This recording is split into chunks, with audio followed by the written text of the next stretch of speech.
Happy Monday, everybody. Happy Monday to you, Mosh. Joined as always by my lovely wife, Alex, behind the scenes. Happy Monday, everybody. It's been quite a week. It's been quite a week. Weekend. Been crazy like last 10 days, I would say. Ever since like the Afghanistan stuff started really blowing up. And then in New York, we just had the hurricane that was... We had the hurricane that became the tropical storm. Yeah. That moved 60 miles east Saturday night into Sunday. So a couple areas got some really bad rain. The areas we expected didn't because the thing moved, and then Rhode Island got landfall. But unfortunately, Tennessee, of all places, got 17 inches of rain in one place over 24 hours, a 1 in 1,000 year event, according to meteorologists. And so that is unfortunately where we saw the worst weather over the weekend. And there's still a whole bunch of missing folks down there. Yeah. Yeah. It was scary. Yeah. We were out in the Hamptons. You had VFN just said, how did you come to hang out with half of Woodward and Bernstein? Yeah. I got the honor of playing in a charity softball game on Saturday. Artists versus Writers has been going on for 70-ish years. Bernstein's been playing for 46 or 47, he told me, on the writers team. So I was on the writers team along with the one and only Carl Bernstein. Woodward, I'm told, hasn't played or hasn't in a long time. We had a few other folks. Jerry O'Connell was on the artist team. Alec Baldwin was supposed to be there on the artist team but didn't end up coming. Well, they were busy putting away their lawn chairs for the storm. For the storm, exactly. Yeah. Magic Mike says I grounded out. That's right, Magic Mike. So Ken Auletta of the New Yorker was the manager of the team. I wasn't actually in the starting lineup initially because it's the first year, and so I wasn't initially in the lineup. Had me pinch hit, and it was a last second thing where he's like, "We don't have number 4 in the lineup. Mosh, get in there." So I didn't actually get there early enough, Al, for batting practice. No, so there's always next year. There's always next year. There's always next year, Magic Mike. We'll do some. I mean, I'll pitch. I'll do some practice. You'll do some practice. You played softball before. Yeah, we'll practice. I will say this. I will get some practice in, and Magic Mike, you know this. Based on my performance on that video, I think I could play for the Cubs this year. I might be able to help them. Turkey Winch says solid contact. I did make solid contact. I wasn't happy. Alex notes that I delayed a bit before my run to first base, though. I don't think that makes a difference when you ground out to the pitcher. It's challenging. Bill Clinton has been coming for a few years. He guest umpires the first couple innings, really intently watching the ball. And after about the, I think, third inning, he decided to call it quits and go take some phone calls, took some photos. What was so surprising is COVID is still a thing. Yes, we were outside, but he was so cool. Everybody was going up to him, asking for pictures, and it was as if COVID was not a thing. Yeah, the question for Bubba is, has Bubba gotten his booster? So, I don't know. We'll see. Yeah, that's the question. And then, yes, we did run into Ina and Jeffrey, and next time we need to make sure that Alex gets a photo with them. Next time. It's okay. We played it cool this time. We did play it cool. All right. So that is the quick weekend recap. Got about 150 questions from you guys. Basically, I would say about 2/3 are Afghanistan, 1/3 COVID, and then the rest kind of a potpourri round, which we'll try to hit towards the end. Obviously, Afghanistan continues to be top of mind for many folks. And it is now Tuesday in Kabul, which means there is a week left before the August 31st deadline for the U.S. to complete its exit. The administration allegedly will make a call tomorrow as to whether we are going to stay beyond August 31st next Tuesday. The challenge there is the Taliban wants to rule their country. The Taliban no longer wants these images of people literally throwing their babies over barbed wire to escape the country. It's a bad look for the new government. And so the Taliban says, we're going to make good on our deal, you're going to make good on your deal, and you're going to be out August 31st. What does that mean? That the U.S. has to get out, and all Western countries have to get out, everyone they're going to get out, by next Tuesday. But remember, we have a whole bunch of troops on the ground. So back up that scenario. To get out 7,500 troops takes a couple days, which means if we need to get out our civilians and the Afghans with visa, etc., we're really looking at this weekend as the real deadline, and then we got to exit everybody. Now, the good news is this. We've ramped up the evacuations to the point where we've now evacuated 16,000 people in the last 24 hours. Run that against the last week. It took us a week to take out 19,000 people, 24 hours to take out 16,000 people. At that pacing, one would imagine we could get out about 100,000 more people, give or take, based on today's rate. If we can continue at that pace, if, God forbid, there are no terror attacks, which they're concerned about, and if we can get everyone to the airport. Now, the U.S. has launched a couple kind of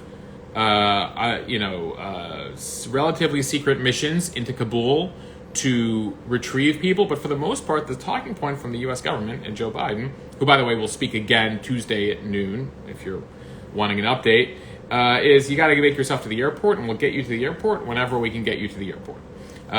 We will tell you to come to the airport when we want you at the airport, and then, by the way, you got to make your way there. Some American women who were unaccompanied by men, because that is a policy for the Taliban. At least one case, a woman was beaten, people with their legs broken, kids getting hurt, because they're going through multiple Taliban checkpoints. You've seen the pictures of several thousand people from one porta potty.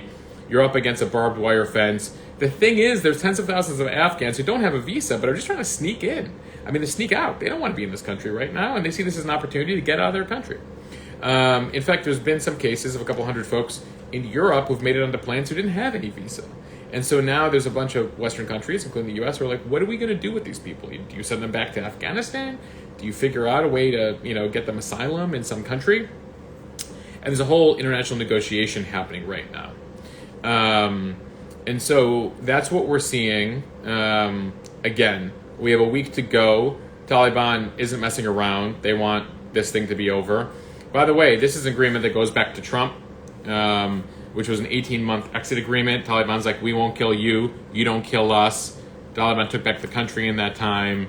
And that agreement ran until May as far as Trump was concerned. Biden pushed it back till August.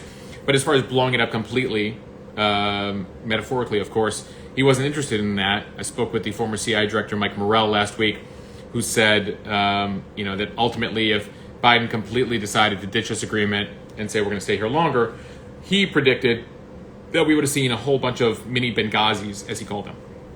Suicide attacks, attacks on American soldiers, etc. We have not seen that.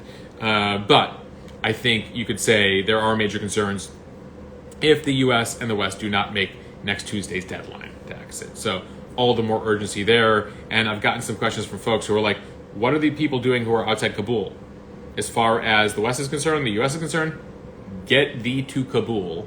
We don't have control over the rest of the country. Remember, Afghanistan, the size of Texas. Go ahead, Al. You have a lot of questions. Yeah. LK Stetson says, do we know how many people still need to leave? So this was a really disenchanting answer from the Pentagon today. We don't know. Apparently, we're having trouble tracking everyone who's left the country. The U.S. believes that there's several thousand Americans still in the country. How many? We don't have an exact number. Apparently, we weren't taking very good notes as people exited the country, and there was no sort of centralized checklist of sorts. So the understanding is, we knew there were 10 to 15,000 Americans there. Several thousand are out. That leaves a few more thousand, give or take. That's the concerning thing. Remember, a lot of the communication here is the U.S. is sending out tweets or emails being like, make your way to the airport. That means you got to have internet. That means you got to have power. That means you also got to survive all these checkpoints. And you might hit a checkpoint where the Taliban's like, to get through, give us $1,000. To get through, give us $5,000. That's the concerning thing there. There might also be concerned Afghan drivers who don't want to drive an American to the airport. So that makes it more difficult. As far as Afghans are concerned, you're still talking about tens of thousands of folks who either have special immigrant visas or have reason to be concerned about living in the Taliban Afghanistan. Go ahead, Al. The corner of K and K said, can you talk about how Qatari government pays for housing and offices for the Taliban, but we are also evacuating people there? So Qatar or Qatar. I mean, there's various pronunciations. Qatar. I say the American. Qatar. I say the Americanized version. There's many ways to say. I mean, in the official Arabic, it's a Qatar, but I think we go with Qatar. They have a very interesting relationship. They've been the venue, Doha, Qatar, has been the venue for the negotiations the past couple of years. We call it the Doha Agreement, right? They've kept a relationship up with the Taliban. Doha is also the place where you have some Hamas representatives. There's also, the U.S. has a relationship there. Qatar has a relationship with Iran. So Qatar is a very interesting kind of role in terms of its relationship with a whole bunch of countries in the region and internationally. It's also the place where we are bringing in thousands, if not tens of thousands, of refugees, asylum seekers, Americans, international folks, and flying a whole bunch of planes. That is full up there. So then we were using a base in nearby Bahrain, which is probably a half hour away from Doha, to also fly folks. Doha plays a very interesting role as kind of an intermediary between countries that don't necessarily have the best relationship. Qatar, by the way, is also the home of Al Jazeera. So you see oftentimes Al Jazeera has a lot of access in Afghanistan and throughout the Arab world. I mean, it's the major kind of international news network there. But given the government relationship there, sometimes that helps with access. But that's not to diminish some of the work that journalists do, great work that they do at Al Jazeera. But that's something to keep in mind. Go ahead. Ina F. Gerber says, if U.S. citizens and other visa holders knew that the end was coming, why didn't they leave months ago? Why would people wait to the last minute like this? So that's the big question. Wait, let me just answer the last thing on Al Jazeera here. Al Jazeera is Qatari state-owned. It is state-owned. It has been banned by other Gulf countries. That's right. Big supporters of the Taliban. I don't know that I would necessarily say that. I would say that probably their coverage is slightly more sympathetic to the Taliban. But anyway, something to keep in mind. Go ahead, Al. What was the question again? I might just ask, were Americans very welcome there even before this? Afghanistan or Qatar? Probably Qatar. Qatar, Americans have a pretty open policy in most of those Gulf countries. Saudi Arabia has been kind of the most limiting until most recently. Okay, so you want me to ask Ina's question? Yeah, go for it. Okay. If U.S. citizens and other visa holders knew that the end was coming, why didn't they leave months ago? So, as far as they were concerned, is they were taking their guidance from the American government and Western governments. As far as those Western governments were concerned, Kabul wasn't going to be taken back by the Taliban for 6 months to a year. They thought they had more time. I would imagine some of them had work agreements that they were going to work up until a couple weeks before the evacuation. I don't think they had any sense that would be as chaotic and insane as it has been. Some folks, a number of folks did get out earlier, but a number of folks stayed behind, right? At certain points, the Americans had 100,000 plus folks there. We were down to 10 to 15,000 towards the end. And, we'll have to kind of watch interviews with other Americans, but I think for the most part, they were all just kind of like, I take my guidance from the government. I wasn't told to immediately evacuate, and so I didn't. And then some folks bought flights for last week. I don't think a number of folks anticipated that they would take Kabul as quickly as they did. And so they probably they did have commercial flights booked out this past week. It just so happened that the Taliban took back the country and chaos erupted at the airport. If that makes sense. But, there's a lot of post-mortem that we have to do on what took place, what should have happened, coulda, woulda, shoulda, right? And so, we'll see, to what extent information was passed along or not passed along by the U.S. government, etc. Go ahead, Al. C. Pouncer asks, what about calls to expand the security perimeter around the airport and also help get people to the airport? UK and Germany have been quite active in going into Kabul to clear the way for extraction. Yeah, so we've posted a couple stories about that. Biden said yesterday that they were going to increase the perimeter around the airport. That has not been apparent in the past 24 hours yet. There is more stability. I mean, what is remarkable is that a couple feet away from each other, you have American soldiers and Taliban fighters. we've been at war for 20 plus years. And there's coordination happening because the U.S. really needs the Taliban to keep things stable, which is just crazy to think about given their view of us and our view of them in the past 20 years, and how many lives we've lost to them. How many of them they've arrested. I posted the video of the Taliban leader of the Haqqani network, an offshoot, who has a $5 million bounty on his head by America, like just openly walking around the main mosque for prayers on Friday.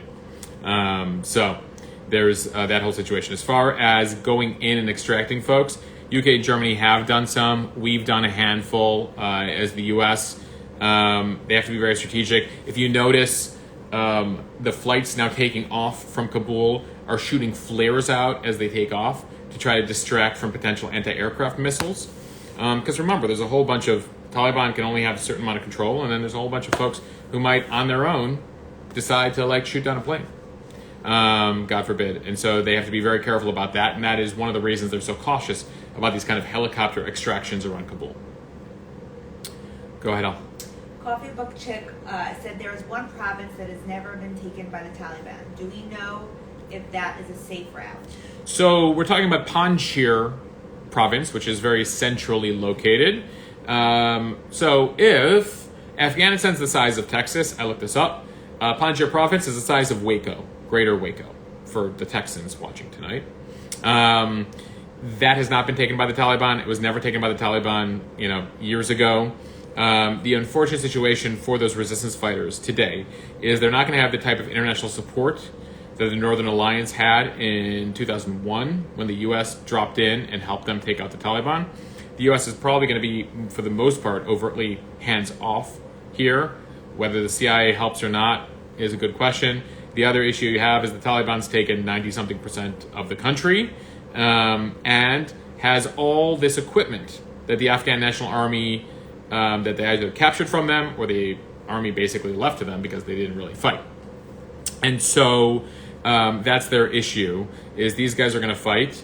They're hoping to be part of the unity government. The Taliban doesn't really do unity governments.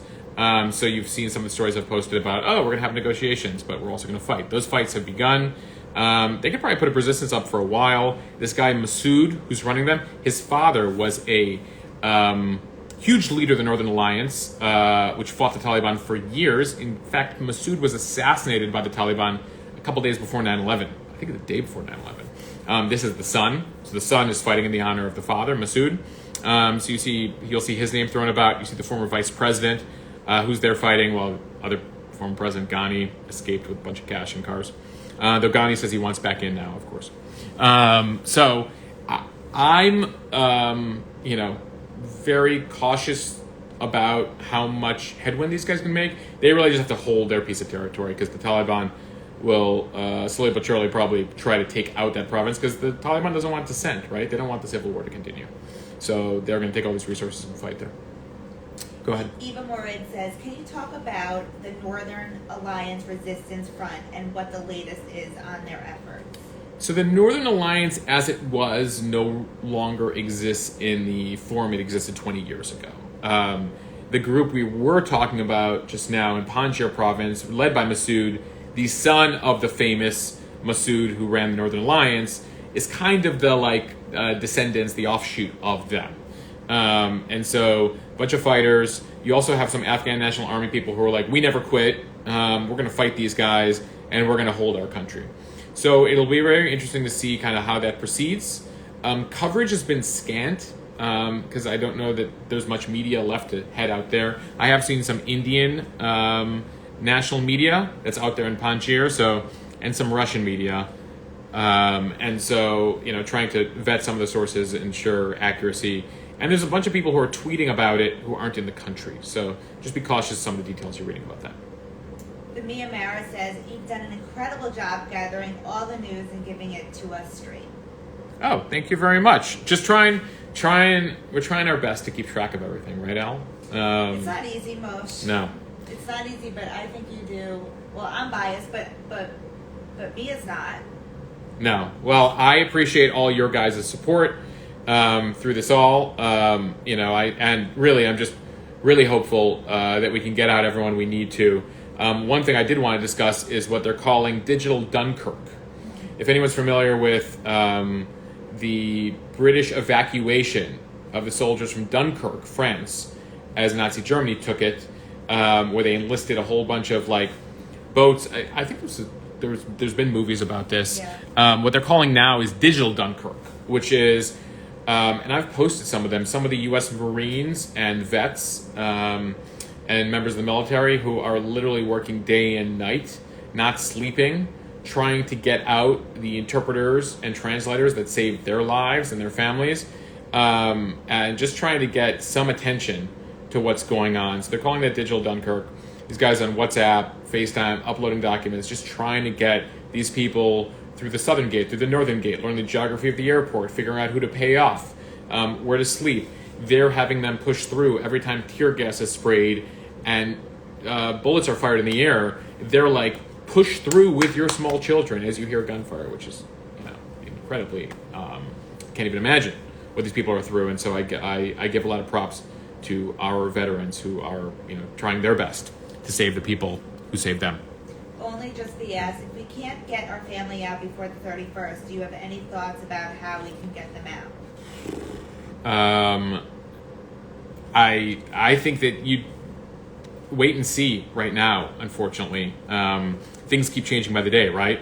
As of earlier this week, they had airports shut down for 24 hours at a time because of chaos. Remember people running on the runway last week? Today, the last 24 hours, we got at 16,000 people. So let's hope that that's a step in the right direction. Tomorrow, when the President of the United States speaks at noon Eastern Time, we'll have a sense of whether we're going to stay past the 31st and what negotiations are happening with the Taliban behind the scenes. What promises are the U.S. and the West making to get everyone out? Something to keep in mind. Go ahead, Al. Okay, Stetson says, is Kabul the only exit point, not a border to another country? So remember, Afghanistan borders several countries. Iran to the west, Pakistan to the east. Do I have that right? Yes. And then you got Tajikistan, Uzbekistan, and I feel like there's one other stan north of them. But remember, it's the size of Texas, and actually if you spread it out, because it's so mountainous and rural, it's probably 5 times that size if you flattened it out. So yeah, you could try to take a land border, but there's a lot of risks inherent in that, even if the territory wasn't controlled by the Taliban and a bunch of militant groups. So Kabul effectively is the most direct route out of the country, and believe it or not, even with everything going on around that airport, probably the most stable and safest route, unless of course you're able to get some ground transport that you trust, not to Pakistan, which those regions, that's where Bin Laden escaped to, so you got Taliban there. Not to Iran, you're probably not doing well as an American or certain Western countries in Iran, probably to the north, but even so, it's when I was at CBS News for years, and whenever we would send teams into certain countries, we would send them with basically bags and bags of cash, because we knew that to get around certain places, you got to bribe people for access, and sometimes you got to bribe people for your life. And this was a big concern with the Afghan police force that we trained for years, is you could just bribe them for any, they're like, you can commit any crime, and as long as you bribe them a certain amount of money, they'll let you through. So, go ahead. Magic Mike asks, so are we just going to let the Taliban take over, and then what? We just hope for the best? Yeah, that appears to be an effective summary of our foreign policy right now, is Taliban has taken over, let's hope for the best. Because we really don't have any instruments at our disposal right now with thousands of Americans and 7,500 American troops on the ground. Now people are like, well, why don't, like this guy that has a $5 million bounty on his head, why don't we take him out at the mosque? He's out in the open. Yeah, we're not doing anything to piss off the Taliban right now with, basically them controlling the roads to the airport and access for thousands of Americans. So maybe ultimately we will use our various diplomatic, financial, and military weapons at our disposal. But at this point, I think if you look at U.S. intel reports and U.S. foreign policy, going back to Obama, once we put in 130,000 troops, the Taliban pushed us back as of 2012. We always knew the country was going to go back to the Taliban. It was just a matter of when and how quickly. And we thought that the army we trained and spent hundreds of billions of dollars on was going to put up more of a fight. And it turns out they did not. So now Taliban's got it, and we're dealing with them while we're on the ground. We're playing kumbaya, and then after the fact, we'll see what happens. Yeah. Anna says, I'm based in San Francisco. Where are these families landing in the U.S.? How can we support them? So, so far, there's a few bases that families are coming into in Virginia, Texas, and Wisconsin. I believe I posted them earlier. I need to double confirm that. I did.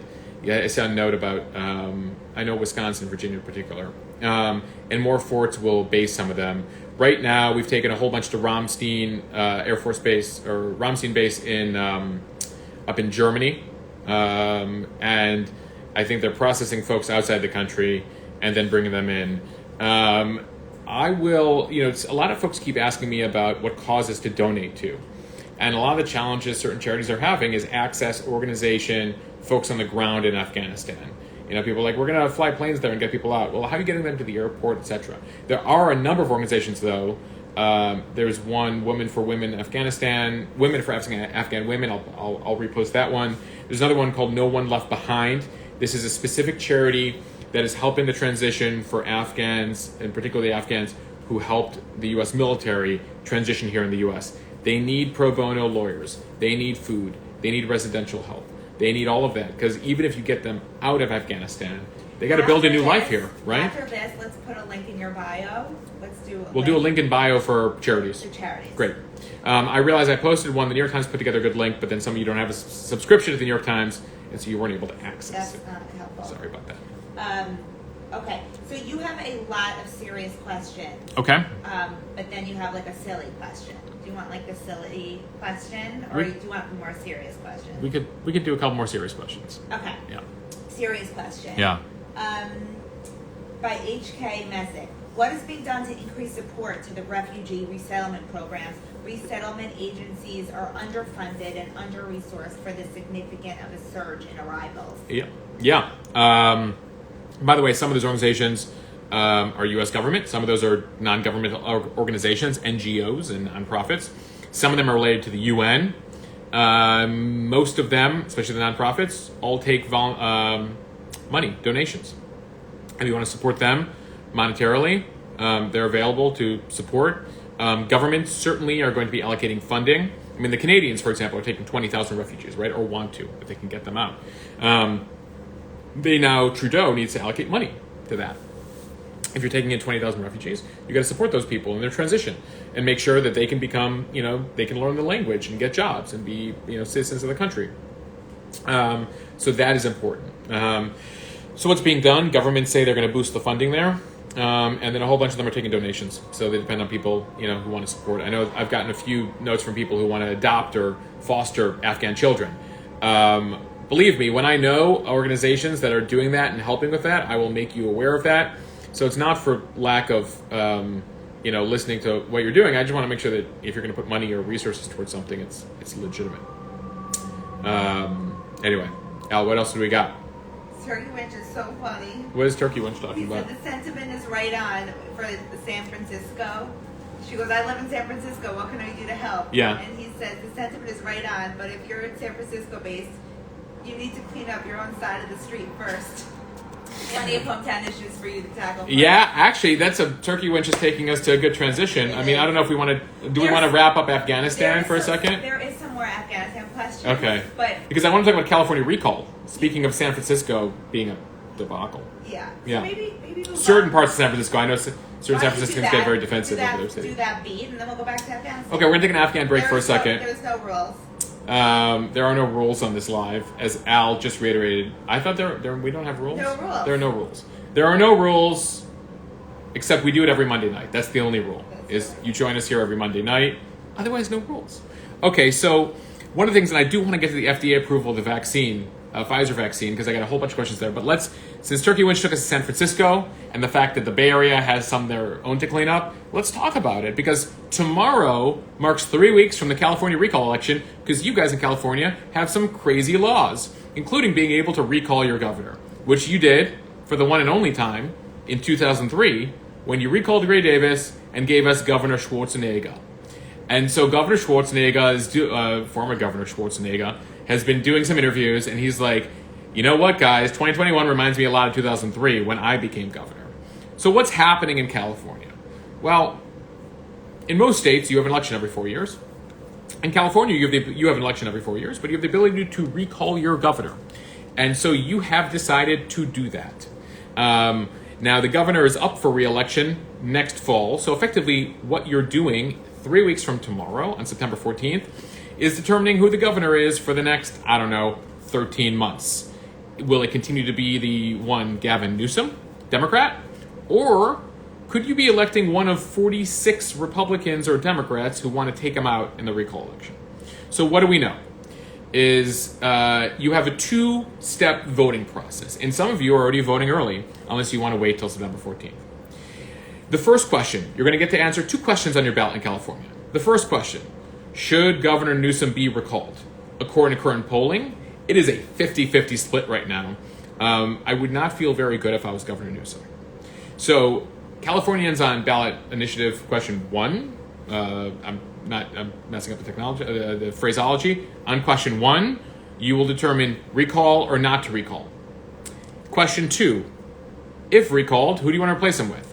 Gavin doesn't show up in question 2. So your only vote on Gavin is question 1. And Gavin's telling folks, guys, just vote no on question 1, ignore question 2. Okay, interesting. But that might mean that you get whomever really hates Gavin Newsom and might be more extreme on the spectrum in question 2 if a whole bunch of Democrats don't kind of protectively vote for, a moderate or a Democrat to replace Gavin, just in case. So question 2 has 46 folks on the ballot. And question 2 basically means if question 1, you approve of the recall, whoever gets the most amount of votes on question 2 is the next governor of California, no matter how many votes they got. So your next governor in California, if Newsom loses question 1, is whoever gets the most amount, which means somebody who got 18% of the vote, if it's more than the other 45 candidates, is the next governor, if that makes sense. So you have a situation here where Newsom needs to win a majority of the vote to stay in office. But if he fails to get that majority, his replacement is just the top vote getter. So 2 recent polls have shown a conservative talk radio show host, Larry Elder, in first place as the replacement with 23% of the vote. A very small plurality would make him governor. And of course, Newsom is telling folks, don't even vote on number 2, which means, pro-Newsom people are being told not to put their take on question 2. So that means that anything could happen. Now, for those of you who are like, well, California's a really blue state. Even if Republicans get elected for 13 months, do they have a chance next fall? I don't know. If they do a really good job, they might stick it out. Remember, Schwarzenegger won re-election as a Republican. But I would say this. One thing that Democrats are particularly concerned about is California has a certain 88-year-old senator named Dianne Feinstein. Folks are concerned about her health. What happens if a senator passes away or is unable to serve in office or has to leave office? The governor appoints their replacement, which in a 50-50 Senate, Republican governor could swing the U.S. Senate to the Republicans. If, of course, they don't win, midterm re-election next November, but they could do that sooner than Democrats thought. So that is a concern Democrats have right now. Saying it's such a waste of money. Yeah, you guys are spending millions and millions of dollars, but that's what you guys do in California. You waste a lot of money, and actually it's one of the reasons why Gavin Newsom is up for recall is the amount of corruption related to the COVID funding, him hanging out in French Laundry without a mask while he was telling the rest of the state to mask up. There's some people, a very, very loud group of people who have not been happy with Gavin's leadership. And what is very interesting is, if you think back to a little over a year ago, who was being promoted as, the governors who knew what they were doing in COVID? Andrew Cuomo, Gavin Newsom. One resigned, is done with his term in about 2.5 hours. The other one might be recalled in 3 weeks. It's just an interesting kind of arc of history, right? How fast things change. Do we have any questions on the... In reference to Dianne Feinstein, Leah says, oh my God, she's 88. Why can't these people move to Florida and just enjoy their lives? RPG, there's something in Washington. I mean, the age of our senators and congressmen And Supreme Court justices over the years has gotten older and older as people live longer. And when you have jobs like that, you don't tend to give them up easily. And remember, U.S. senators serve for 6-year terms. So, yeah, you have a whole bunch of U.S. senators over the age of 80 who are serving in very senior spots. There's a guy named, Pat Leahy, Chuck Grassley, a whole bunch of folks, very senior folks who are in their late 80s. And, and Diane. Steph and Jordan says, what is a badge? So a badge on the bottom of the screen is a way to support this account. Instagram has rolled it out as a way to help creators when they do Instagram Lives and hopefully in other ways in the future monetize, make a living off of the content we're building on these platforms. This is not your full-time job. This is not my full-time job. Hobby. So any free time that Mosh has is spent entirely on Instagram. To Alex is very patient with me, but yeah, I spend a lot of time on this platform, as you guys can tell. Yeah, so trying to keep people informed. So a badge is one way to support. I also appreciate all of you who have joined, subscribed to my Patreon or contributed via Venmo. There's a link in my bio there where you can contribute as well. Buy a monthly subscription, annual subscription to what we're doing, and help us expand this beyond. This is something that started we started on a whim during COVID and built it up over the last 18 months. If you all would believe this, he never wanted to be on camera. And I didn't want to be on camera. I gracefully You gracefully initially, and then at some point you're like, get your face on. And then it was more of like a strong force. It was a strong force. You're a force. You're very good at what you do, Mosh. You're a force, Al. And look how many people you've impacted. Kate Block just says, I'm so grateful for your work. I am grateful for a reliable and trustworthy source. I get all the info I need. I know it's a lot of work, but thank you. Thanks, guys. I appreciate you. I appreciate all your kind words. What I'm trying to do as somebody who worked in the media for 20 years is trying to cut through the stuff that's the noise. But also elevate some fun stuff once in a while because I'm trying to give you the serious stuff. I'm trying to break down the numbers that matter. I'm trying to answer the questions that you have because it turns out that I'm much closer to your questions and the stuff you care about now than I was 20 years at Fox News, Bloomberg, and CBS. You were the executive producer of the evening news. Right. And I got a handful of tweets every night. Correct. Yeah. And do you feel like you have more of an insight now? Yes. On what people want? Yes, especially Magic Mike. Mike, I know what he wants. Turkey Winch, he's just making jokes. But yes. You also said you love to bring levity and humor to this account. So yes. Can I go back to the silly question? Yeah, go back to the silly question. Okay, Turkey Winch says, how can we help the two Jewish gentlemen in Afghanistan become friends? So this is my favorite story of the day. Unfortunately, you can't help them become friends because one passed away in 2005. So I kind of did it out of order, but effectively, until 2005, there were two old Jewish dudes who were like the only Jews left in Kabul, Afghanistan. It so happened they didn't like each other. And by they didn't like each other, they hated each other. And so one is surviving since 2005. But the storyline that I find so compelling happens between 1996 and 2005. The one who's surviving, his wife effectively, I think, leaves the country sometime during the Taliban era.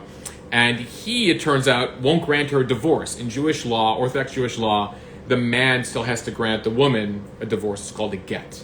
He refuses to do so. Under Israeli law, he's obligated to do that. And if he shows up in the country and won't give her a divorce, he faces potential jail time. But let's rewind. So she's left him because she can't handle him. Zebulon Simintov is his name. And so he's there, and there's this other guy there, Levi. And they can't stand each other. So they each have their own synagogue. Now, typically a synagogue, like a church, like a mosque, is where people congregate to pray. But these two, as the only two Jews in Kabul, Afghanistan, are like, I can't handle him. I have my synagogue. You have your synagogue. Simintov actually went to Israel for a bit, came back to find Levi hanging out in the synagogue, being like, what are you doing here? So they don't get along. They start dropping bombs on each other, rhetorical bombs and threats, not actual bombs, because it's Afghanistan. And they start each telling the Taliban leadership, which controlled the country between 96 and 01, this guy's a schmuck, this guy is like stealing stuff, this guy's doing bad stuff. And the Taliban is like, okay, now what's the other guy doing? Well, he stole the Torah, he stole the book, he stole this guy's a... And at some point, the Taliban is like, both of you are pains in our ass. You're both going to jail. The Taliban puts them both in jail. And this is where it gets a little serious. The Taliban is like beating them, being like, you need to convert to Islam. And two of them are like, we're not converting to Islam. But apparently, during that time in jail, they are getting on the nerves of the prison guards because they're fighting all the time. They're like, yeah. Like, I guess they didn't have them that far apart, or the jail was really small, or whatever. Anyway, as the story goes, this has been reported by the New York Times and others, they were so annoying that the prison guards are like, let them out of prison. We can't deal with these two. And so that's what happened. So one of the folks who follows me sent me like a clip of that, because we were all we saw headlines last week about this, the last Jew of Kabul. And I looked back and there's actually, he's the last Jew of Kabul and he doesn't want to leave because it turns out he's got these issues back in Israel, and all these people were offering, yeah, we'll get you out. It seems like a bad place for a solo Jew to live under the Taliban era. And he's like, actually pay me to leave. And I'm like, get out of here, man. We were trying to save you. But then you look back and like the era from 95 to 05 or 96 to 05 is this compelling story of these two guys who can't stand each other. And they're kind of like Mel Brooks meets Larry David. There's a musical in here somewhere. And so some of you was sending me potential song lyrics related to these two. And so at a time where there's all these unfortunate stories happening, I sort of became obsessed today with the Zebulon versus Levi, the two Jews of Kabul, potential for, a Hamilton-esque musical. I hope that makes sense. So you news can be painful, and it has been for the past... Since the news started back in the day. Yeah. So you try, some people get a little upset when you...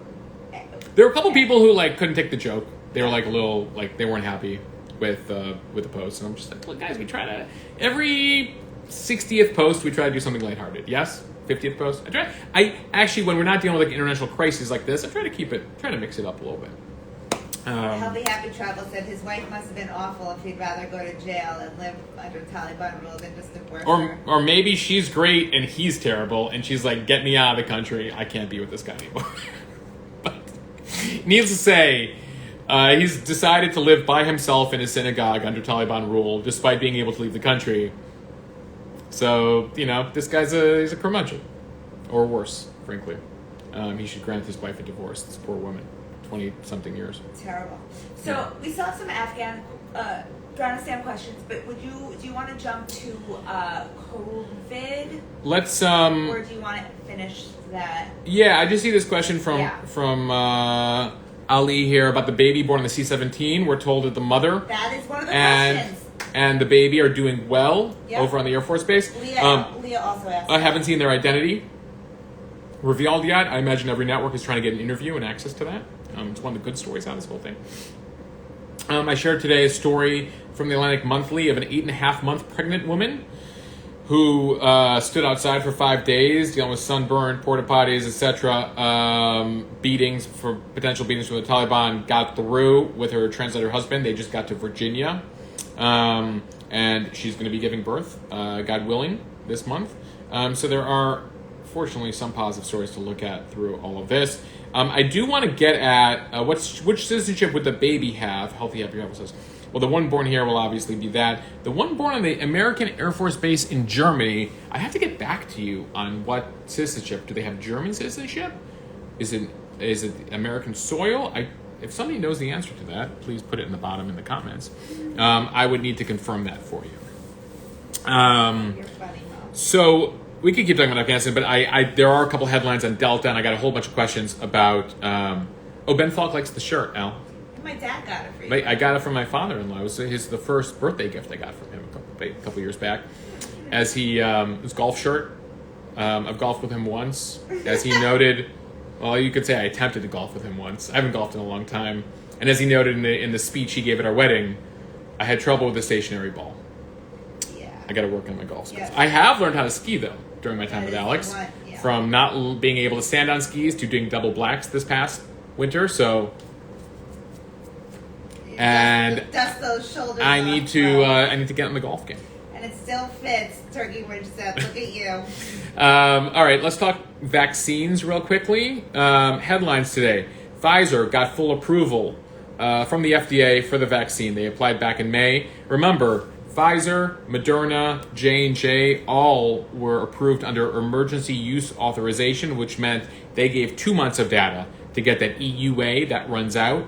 After 6 months of data, you can then apply for full approval by the FDA. Pfizer was first out of the gate with that. They got that today.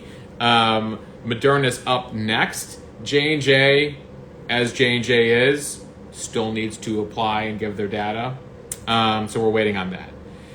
200 million doses of Pfizer vaccine have been handed out here in the U.S. Just by the numbers, guys, I saw this number today, and it's good news.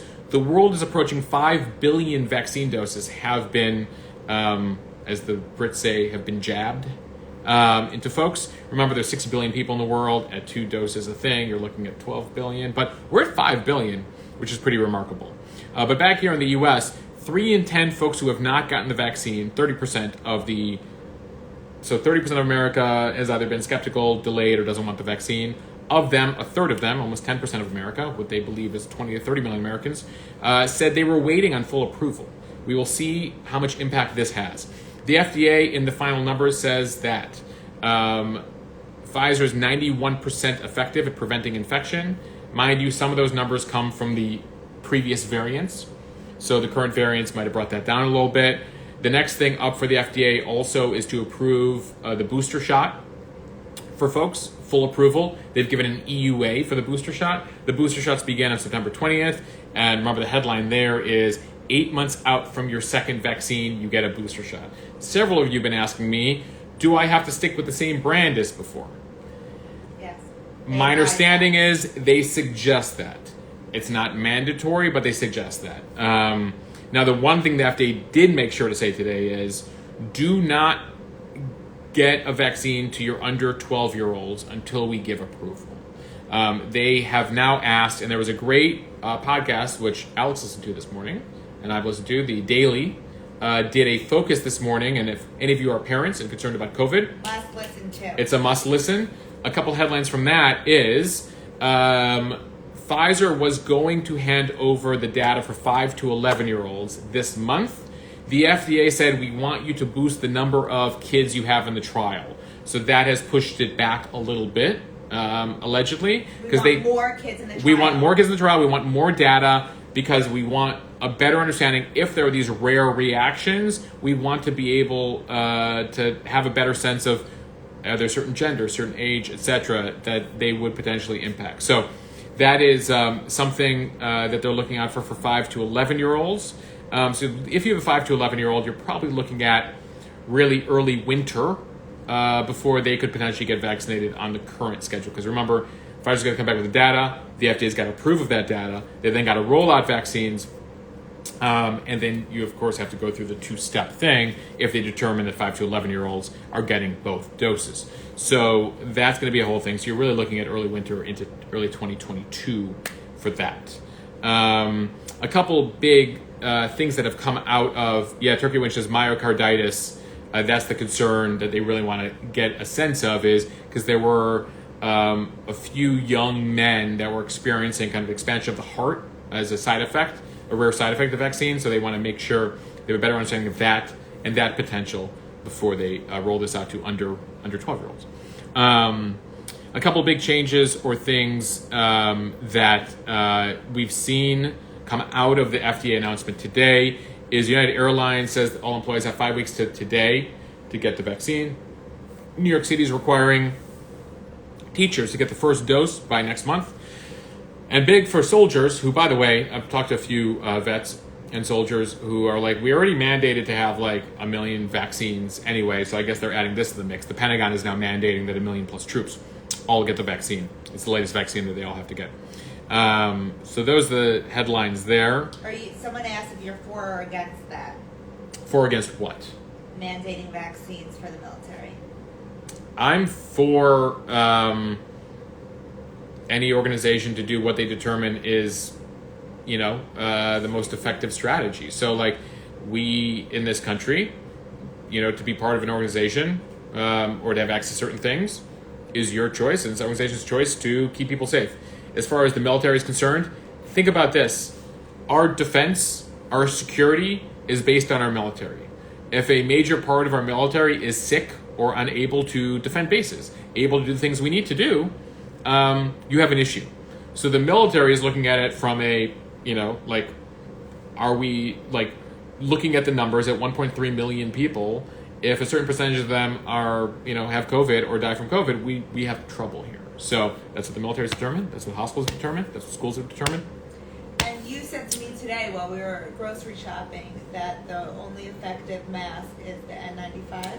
That was one other thing is, by the way, Ben says it was an artful dodge. I'm in support of it, Ben. I'll be blunt. I think the military should be mandating it. I think it's important. So sorry if I dodged that. As far as masks are concerned, the most recent studies have shown that the most serious mask at preventing infection is any N95 mask. Cloth masks, surgical masks prevent a certain amount of stuff getting in, but nowhere near the number of that the N95 does. So that was just something I noticed. If you're going to wear a mask and you're in a closed situation, at this point, given how many of them there are, you're best off with an N95 mask. Those are what all the studies have shown. Is there a fear of COVID spike with all the U.S. military in Afghanistan? Do you have asked? I haven't seen that. I mean, I honestly, I think there's so many other concerns right now in Afghanistan. COVID is knocked down a few notches. They're just trying to get people out alive. But sure, I imagine closed, cramped areas, lack of sanitation is not helpful to the situation. People are asking about KN95 masks. Those were included in those studies and have shown to be up there with N95s as effective in blocking out most stuff. Yeah. Healthy Happy Travel asks, I almost hate to bring this up, but any news on Lambda and the vaccine? Lambda? I'm not hearing much about Lambda. Delta's dominating right now as far as variants are concerned. I know Lambda came out of South America.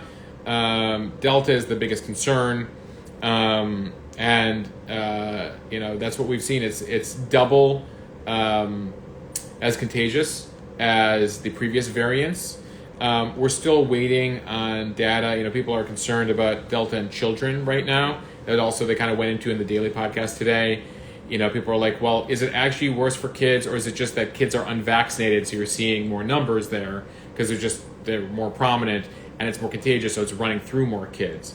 Because you have seen cases like in Mississippi, at Children's Hospital in Mississippi, in January, they had one or two kids in the ICU at a time, and now they have 7 to 10 in that particular hospital. So at this point, though, as far as children's cases are concerned, it's still pretty rare, right? Of positive cases, 1 in 100 potentially become serious. And then 1 in 10,000 of the cases identified potentially lead to severe hospitalization or death. So, but remember that the vast majority of kids' cases are either asymptomatic or not being detected right now. So those numbers are hard to gauge right now. Go ahead. Going back to the booster shots, Leah asks, how do we sign up for boosters? Will it be the same system? Boosters is, my understanding is that they'll look at your card, right? And be like, you got your second shot on May whatever. What is 8 months from that day is the suggestion right now. I think we'll probably see more details in the coming weeks on that. But that is my understanding of how it might work. I don't know if your particular CVS or Walgreens or wherever you got your shot or will get your next shot, how specific they'll be, or how, will they kick you out of there for, being off by a couple weeks or being, I think that's unlikely. I think that at this point, it serves a national interest to have as many people vaccinated and boosters as is possible to limit the spread. Tom Wager said Clarissa Ward said she was tested for COVID after getting off the plane leaving Kabul. All right, so they are doing some testing. That's good.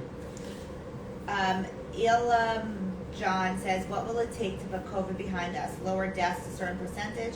Or are we still worried about case numbers? What's so interesting is that, depending on what country you ask, they have different philosophies on COVID. Australia is 18 months into their lockdown, and 4 people died yesterday in a country of 25 million. A very large country of 25 million, the same population-ish of Canada, of California. And so, as far as Australia and New Zealand are concerned, there will be no COVID cases. And that's their goal. And that's why you saw this crazy protest in Melbourne including the guy who was like running with his latte away from the cops. But people are kind of sick and tired. They're like, I can't believe we're going through this lockdown over 4 deaths in a handful of cases. Now, the Australian government would say, if we didn't have these limitations, the cases would be rampant and we wouldn't be able to manage it. In the U.S., we have a certain tolerance here where we're almost up to 150,000 cases a day again in this country, and we're losing about 400 people a day in the U.S. And there are certain limits in certain places, but then we still have a whole bunch of states where they won't even mandate masks in schools, which have been proven there are certain measures you can take to limit spread. You limit spread, less people get it. Less people get it, there's a less chance of somebody who's vulnerable getting it and going to the hospital. Go ahead. Danny says, how do we promote you? Word of mouth, I guess? I feel like so many of my friends would watch you. Thanks for the question, Danny. How do you promote? Well, please, to the extent that you can, spread the word on your stories. Stories right now, you can't take my Instagram stories and share them to the world. It's not what they do on Instagram. You got to screenshot them or screen record them and then tag me in it. So that's helpful. Or you can share one of your posts. You could share one of my posts to your friends and or suggest if you're out to dinner. If you're out to dinner, you could go up to the front of the restaurant and you could hold up my phone. Or what Al did is she literally we were at a restaurant and Alex found magnets on a board at the restaurant and wrote my name. You don't need to do that. That's a little bit.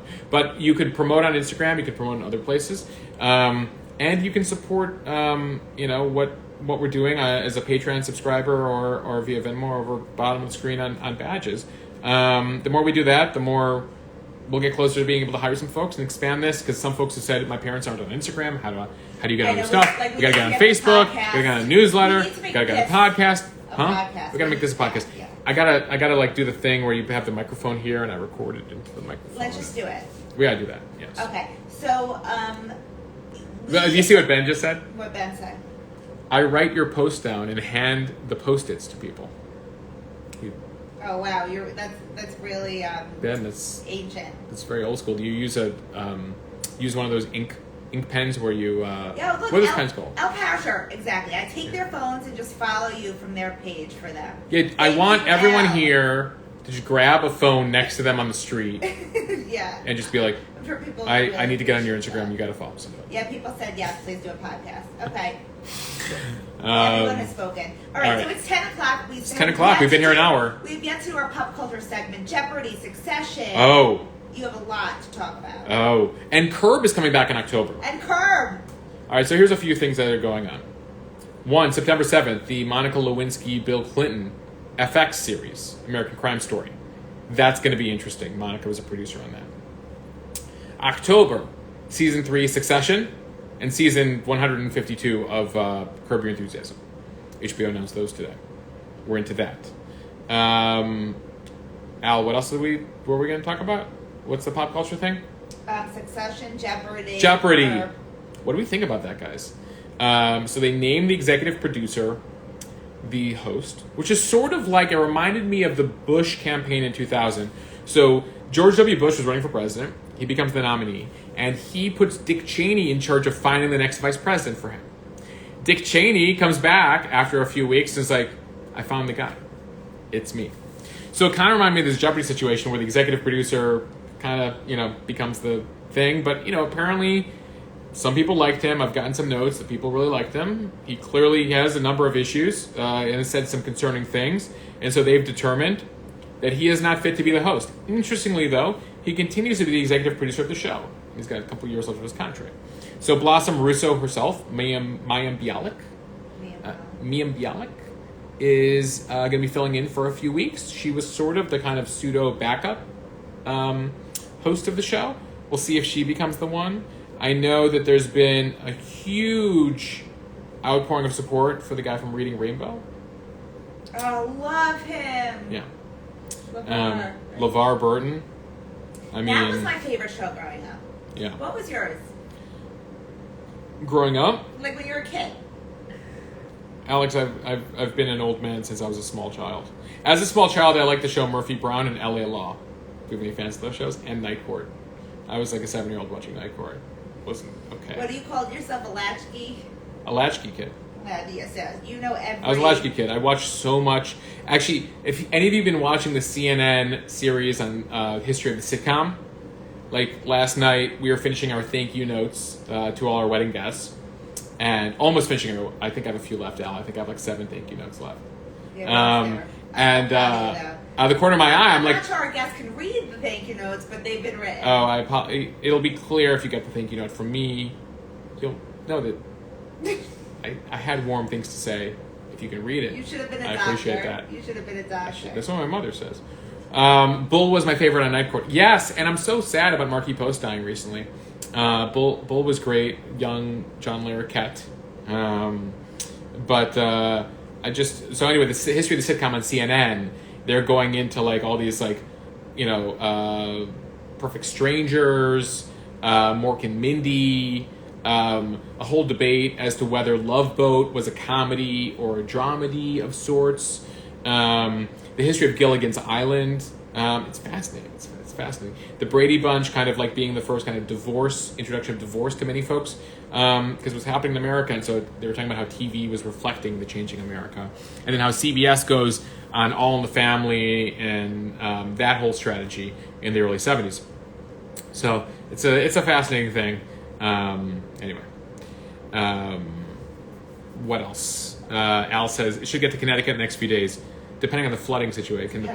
Can the mail get through the floods in Connecticut? Well, we were at the grocery store today, Mosh, and there was not a lettuce or like fruit on this. Like it was, I've never. So it felt like in a grocery store in New York today, like it was March 2020 again. I was like, is there something I don't even know about COVID right now? And the guys were like, no, man. Like they blamed it on the hurricane. Like we got no fresh produce today. But more importantly, Al, this is the Whole Foods that Rihanna was spotted at a couple days ago. I am so mad that we missed her. We were out east. We missed her.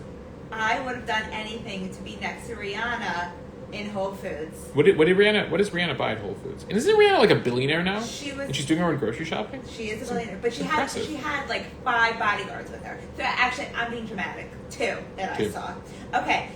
Someone was asking you to talk about Larry telling off Dershowitz in the Hamptons. Oh!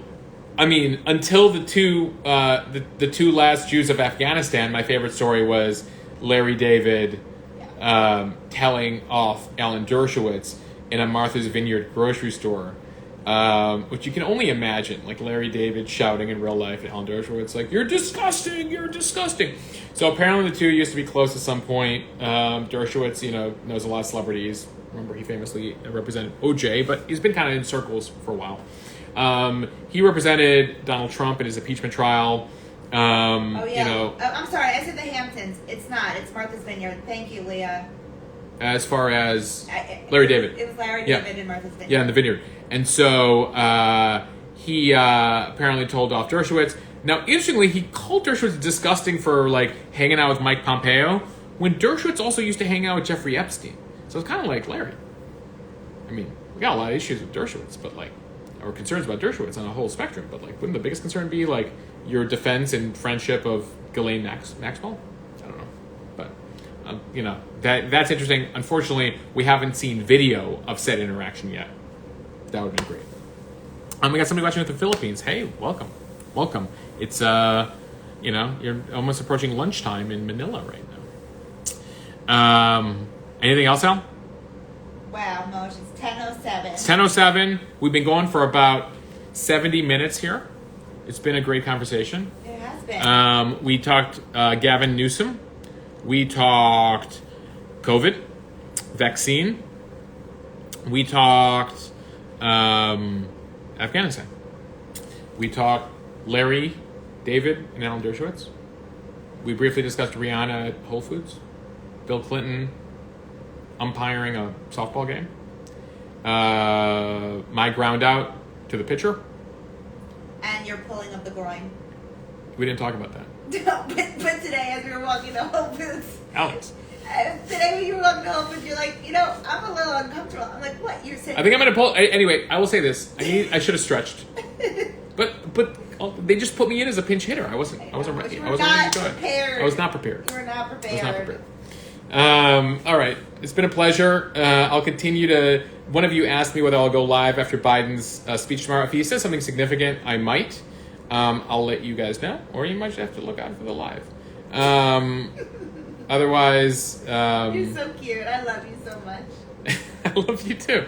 Oh, we didn't talk about the headline tonight. Alex made she tweaked the salmon recipe. And so I will post a link to that in a little bit. But Alex's famous salmon recipe, what did you add tonight? Like an orange twist? I added some orange juice. She added orange juice to the salmon recipe. Fresh squeezed oranges. And it was great. It was a great touch. It was a very nice touch. What inspired that move, Al? You know what? I love the salmon recipe so much, but I wanted to change it up a little bit. Yeah. And still keep it the same. Change it up, but keep it the same. Change it up and keep it the same because I can't make another salmon. Like, it is the best salmon. It's a great salmon recipe. If you haven't tried her salmon recipe, it's solid. It's more than solid. It's excellent. I ate her piece of salmon tonight too. I mean, first of all, I put the piece on her plate. She's like, I can't eat this whole thing. I eat while I cook. And then you ate some of it, and then I proceeded to finish the thing. But I asked permission for it. She also made asparagus with a little Parmesan on top. It was good. It was good. Nice. Where do we get the salmon recipe? Over at my wife's Instagram page, at ALSALL. We will... You'll link to it I'll link to it in the stories. On your story. We'll mix it up.